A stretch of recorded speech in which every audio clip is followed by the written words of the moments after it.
Така, Деспина, претениците дадоа зелено светло за пакетот од 6 закони со кои што се намалуваат коефициентите за пресметка на функционерските плати. Се работи за повеќе предлог закони и тоа предлог на закон за изменување на законот за плата и други надоместоци на избрани и именувани лица, понатаму законот за пратениците, на јавните обвинители, судиите, членовите на Советот на јавни обвинители и судскиот совет. Сите беа поднесени во текот на вчерашниот ден по скратена постапка.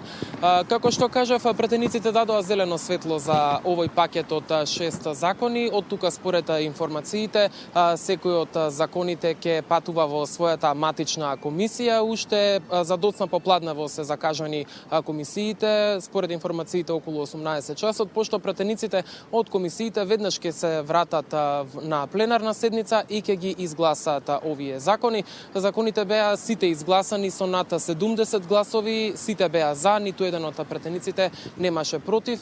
Кусо образложение имаше пратеникот од ВМРО-ДПМН Бојан Стојановски, да го чуеме. Со овие предложени решенија се врши интервенција во коефициентите, со што се обезбедува рационално користење на средствата од буџетот на Република Македонија. Сакам да нагласам дека ова законско решение е во согласност со Уставот и е единствено законско решение кое што може да влезе во уставната рамка и потоа да не биде обжалено на Уставниот суд.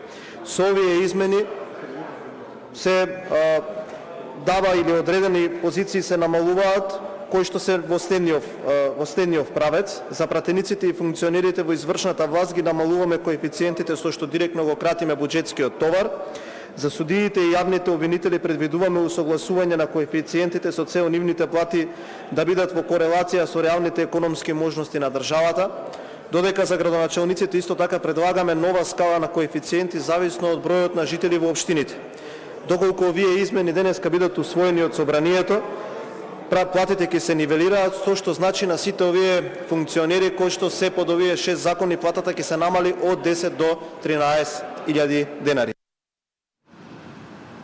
Да, ова беше образложението од пратеникот на ВМРО-ДПМН Бојан Стојановски. Немаше дискусија на седницата по однос на итната реакција што ја испратија од Сдруженијето на јавни обвинители утринава преку медиумите. Тие побараа нивната точка да биде повлечена од дневниот ред, а образложението е дека платите на јавните обвинители не може да се намалуваат со закон или пак со одлука на државен орган, само освен во ситуација кога е утврдена дисциплинска одговорност. Меѓу другото, во реакцијата се вели, јавните обвинители извршуваат сложена и одговорна работа и го носат товарот на кривичниот прогон, и тоа без соодветни материјални услови и доволна стручна поддршка. Законски предвидените додатоци за сложеност на трудот со години наназад не им се исплаќаат поради недостаток на средства во буџетот. Исто така, функцијата јавен обвинител е неспојива со извршувањето на каква било друга функција или дејност. Поради тоа, платата е единствениот приход на јавните обвинители и таа се движи во распон од минимални и помалку од 90.000 до максимални 130.000 денари, стои меѓу другото во реакцијата на Сдруженијето на јавните обвинители на Република Македонија. Деспина, кусо подсетување дека ова ќе биде практично трето спуштање на коефициентите на функционерските плати, откако Уставниот суд пред 3 години ја одмрзна основицата за пресметка, па така секоја година како расте просечната, така растат и функционерските плати. Целосен извештај најавувам за вестите во 16, иако, како што кажа, во 18 часот комисиите продолжуваат со работа за овие закони.